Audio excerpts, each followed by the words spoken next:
It has been widely claimed that the reason the orphans were not evacuated was that the nuns did not think it decent for the girls to be seen in public in their nightgowns.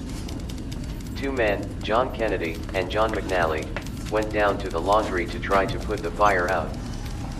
The flames were now too intense for this to be possible, and McNally only survived by being carried out by Kennedy. By this point it was no longer possible for the girls to get out through the main entrance or the fire escape. The local fire brigade had then arrived, but their equipment was not sufficient for this fire. Wooden ladders were not long enough to reach the dormitory windows. In the absence of any other solution, girls were encouraged to jump. 3 did so, though with injuries. However, most were too frightened to attempt it. At some point, a local electricity worker, Matty Hand, arrived with a long ladder, and a local man, Louis Blessing, brought 5 girls down. 1 child left by way of the interior staircase while it was still accessible.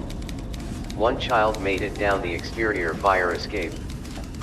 1 child escaped by way of a small ladder held on the roof of the shed.